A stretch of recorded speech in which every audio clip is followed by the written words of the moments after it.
test. On va peut-être démarrer. Priant le Saint Issou.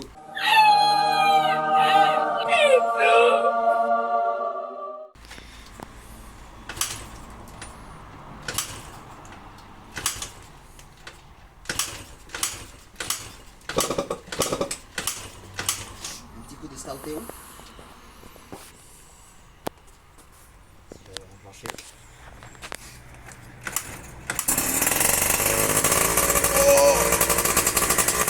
Elle a trop bien démarré. J'entends.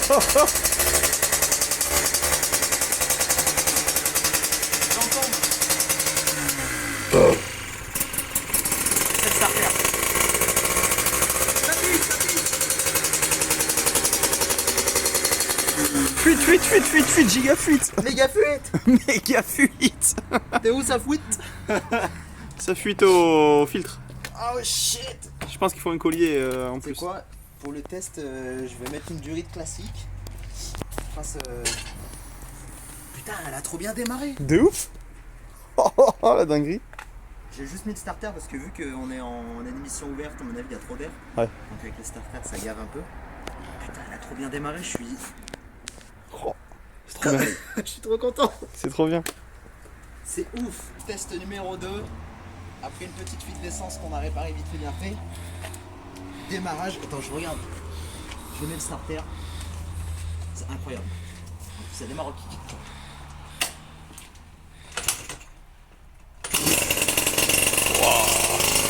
C'est un truc de dingue. Oh là là. C'est un truc de Ah, ouf. c'est de fou furieux. Elle démarre trop bien. Truc de fou furieux. Je suis trop content.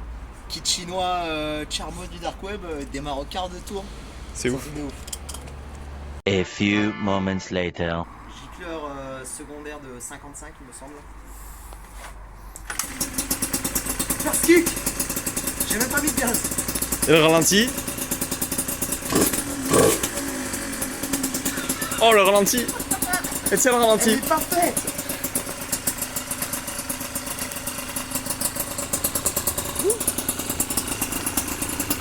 Alors, il y a une petite fuite de liquide de refroidissement. C'est ce que je pensais parce que j'ai pas mis de thermostat. Et à la base, l'étanchéité se fait là, ouais. C'est incroyable. C'est incroyable. Je suis trop heureux. Là, c'est le troisième démarrage parce qu'on a fait un démarrage où il y a une fuite d'essence. Le second démarrage où elle tenait pas le ralenti. Et là, j'ai juste mis le shifter de 55 en shifter secondaire pour le ralenti. Et elle tourne. Feu des dieux. C'est incroyable. Je ne vais pas mettre des gros coups de gaz parce que Space Road c'est son réel premier vrai démarrage au ralenti là. C'est fou. La réponse à la poignée, elle est incroyable.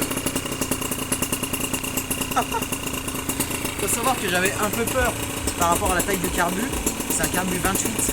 Bon après on n'a pas réglé dans les tours et tout mais j'avais peur un petit peu par rapport au volume parce que c'est une admission par cylindre et pas par boîte à clapper Carter, donc c'est beaucoup plus réduit en volume. Ça a l'air de tourner des feux de Dieu.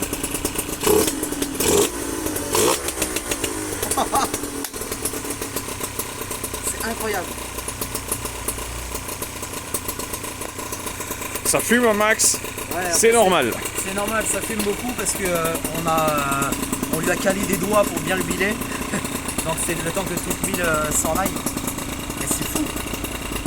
Le kit chinois du Darknet, gamin. Il tourne trop bien. C'est dingue.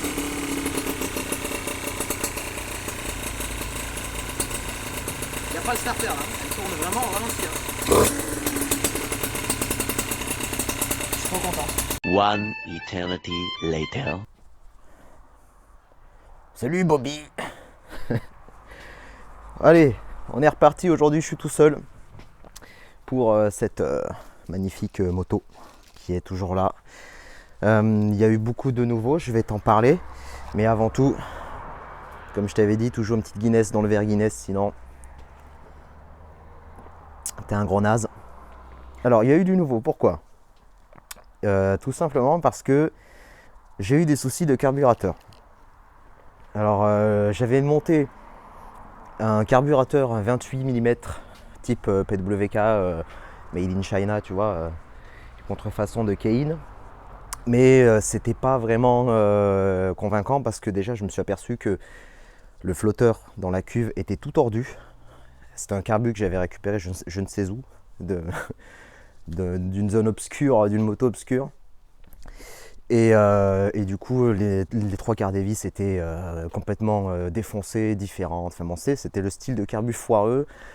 T'essaies de le régler et au final, t'arrives jamais parce que il est tout pourri, il y a des fuites partout. Le joint de cuve, il était à moitié défoncé.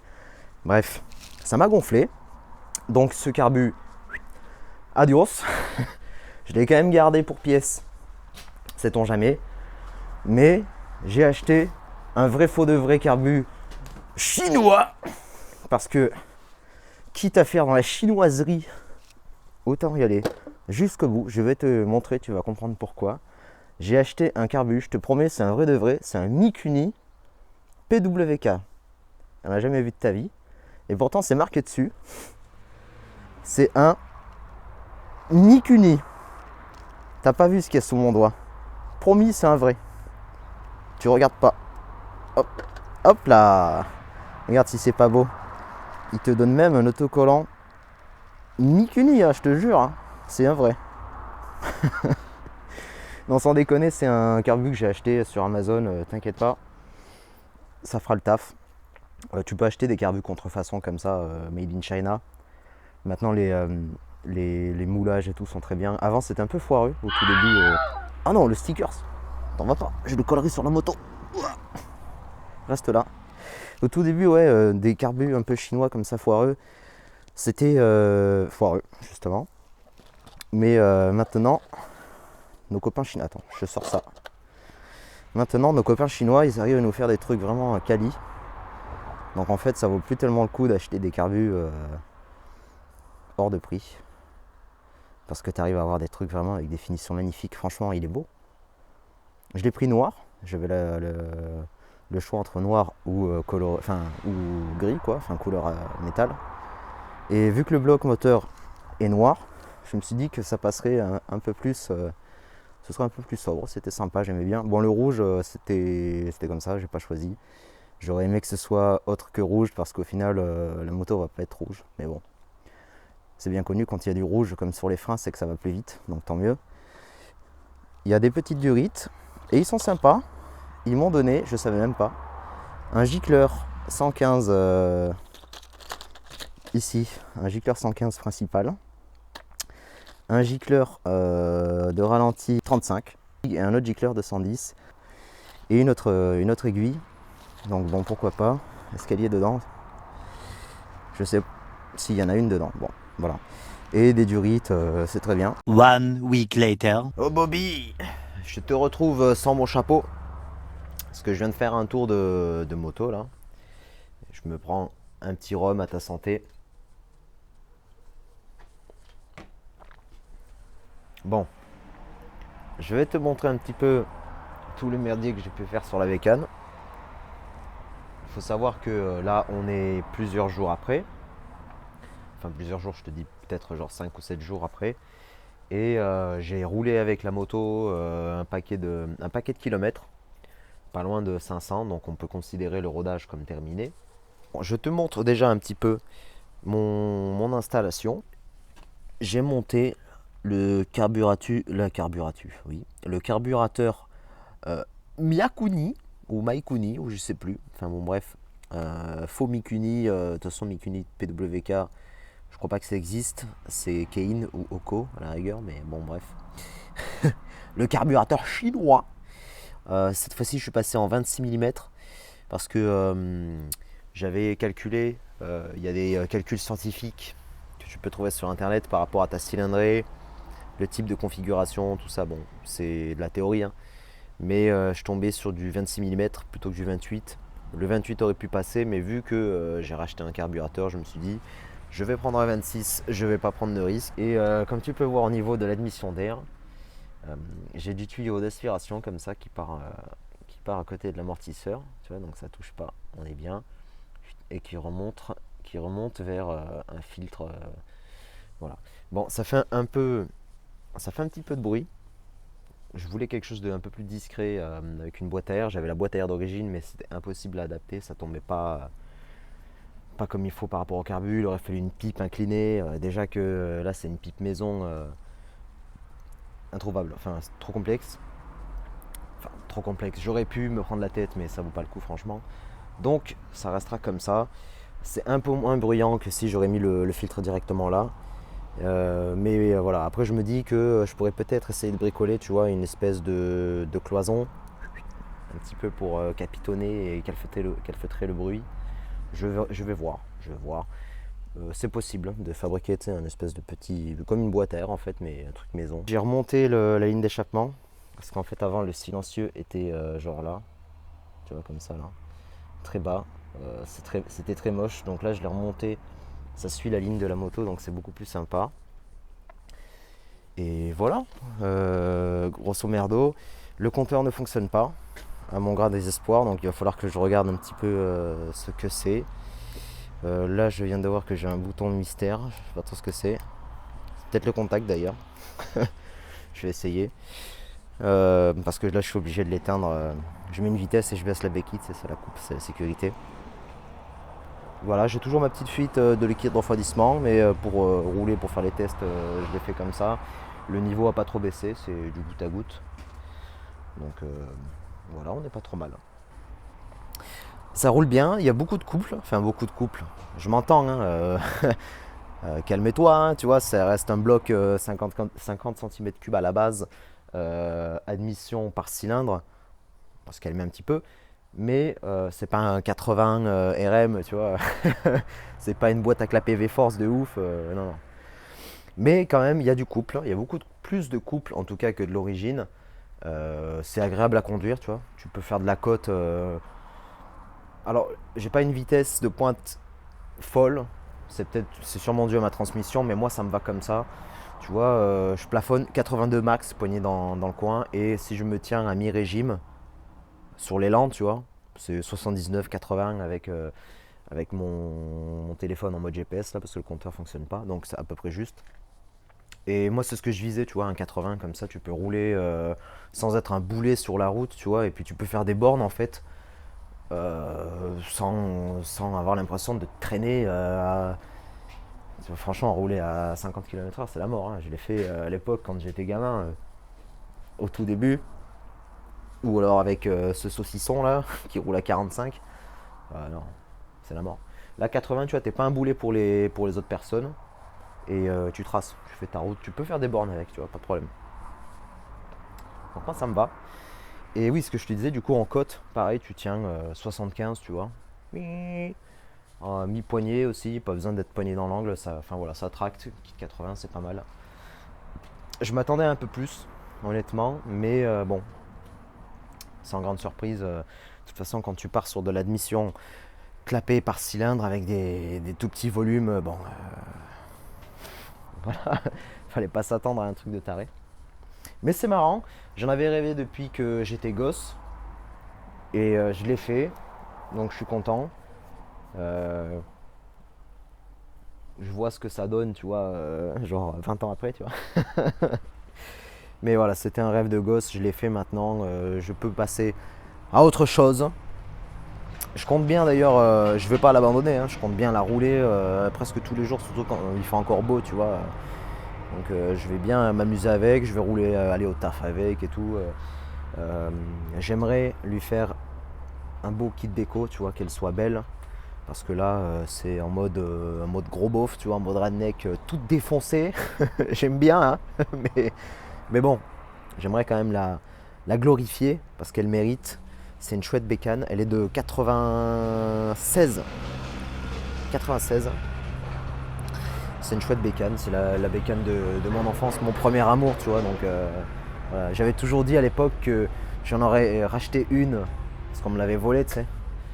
Racheter une que j'aurais fait genre état immaculé, que j'aurais accroché au mur de mon salon. Bon, si je fais ça, je pense que madame ne va pas être contente, hein. Je pourrais l'accrocher au mur de mon atelier, mais je préfère rouler avec que de l'accrocher au mur.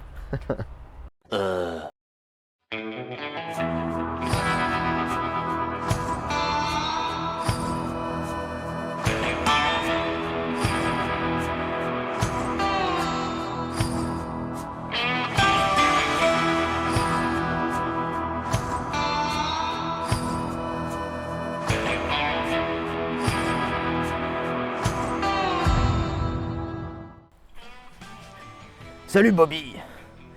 On se retrouve aujourd'hui pour la seconde partie de la vidéo où je te montre un petit peu l'étape finale. Enfin, ça va clôturer du coup cette série d'épisodes de la moto. Ça y est, le rodage est terminé. Elle roule quasiment à la perfection. Je vais t'expliquer après. Il y a deux petits problèmes que j'ai relevés sur cette moto. Je vais t'expliquer tout de suite si j'arrive à sauter. Donc il y a deux problèmes plus ou moins gênants sur la moto que j'ai pu remarquer. Déjà, même si j'ai commandé un carburateur plus petit, un 26 alors qu'à la base c'était un 28, c'est toujours trop gros. Pourquoi? Parce que au ralenti, vraiment au ralenti, quand tu la laisses un petit peu, en fait elle se noie. C'est-à-dire que ça la gave trop au ralenti et elle finit par caler. Mais je te dis qu'il est trop gros parce que si je mets un gicleur de ralenti plus bas et que j'essaie d'ajuster même avec la vis, c'est trop pauvre. C'est vraiment le gicleur parfait que j'ai mis là. Quand tu mets des coups de gaz, ça va très bien, mais vraiment au ralenti, au repos, ça envoie trop d'essence. Et j'ai aucun moyen de diminuer le débit. Si je diminue le gicleur, c'est trop pauvre. Donc voilà. Et le second problème qui se passe, c'est qu'il y a tellement de couples maintenant que l'embrayage ne suit plus, il se met à patiner. Donc je pense que c'est que l'embrayage était déjà assez vieux et fatigué et le couple supplémentaire ça l'a tué. Donc il se met à patiner par intermittence, c'est pas tout le temps mais ça arrive de plus en plus maintenant à force de rouler parce que j'ai quand même beaucoup roulé, enfin beaucoup. J'ai peut-être fait 1000 bornes avec, donc c'est pour ça que le rodage là il est terminé. Donc il va falloir que j'investisse dans un nouvel embrayage et je pense, parce que c'est pas non plus ultra violent comme ça pourrait être sur un moteur type Euro de Derby ou AM6. Hein.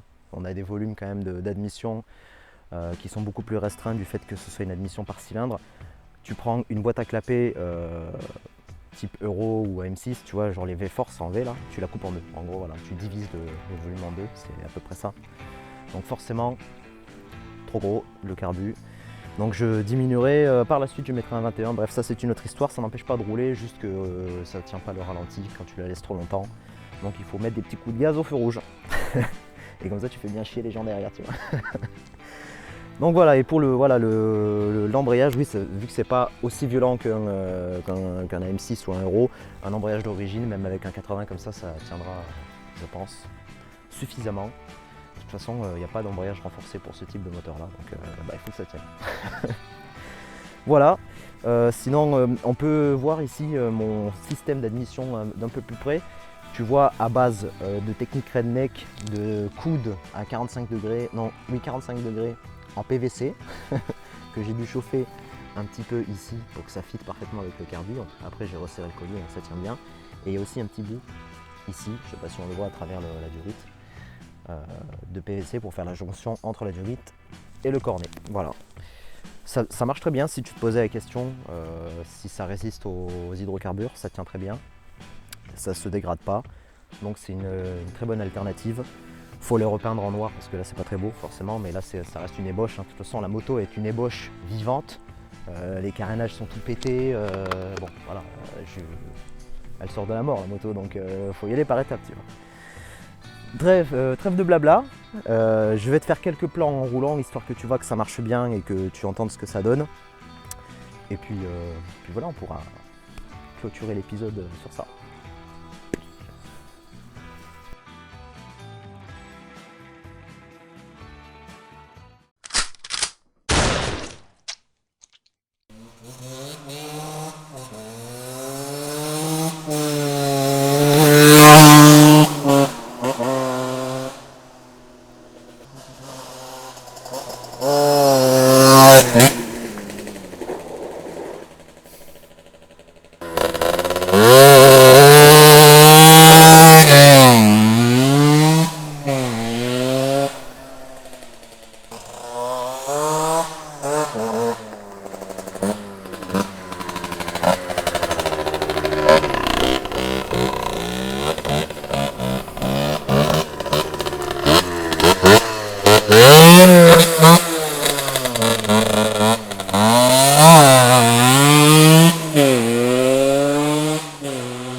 T'as enterré la moto. La vache. J'ai tout creusé. Si vous avez besoin de faire des trous, faut appeler le redneck. Appelez-moi. Je fais des trous en moto. Bon. Voilà ce que ça donne. Te passe pas le téton avec le micro. passe pas le téton. On peut clôturer là. Putain, j'ai l'impression d'être un professionnel avec le micro et tout. C'est beau. C'est beau. On peut clôturer cette vidéo ici. Tu vois ce que ça donne. Ça marche vraiment bien. Comme je te disais, c'est pas aussi violent qu'un 80 M6 ou un 80 €, mais il y en a quand même dans le coffre, tu vois. Donc c'est pas mal.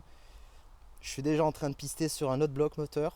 Ce sera pas un type 50 cm3 M6 ou Euro, donc ce sera encore au-dessus, mais je t'en dis pas trop.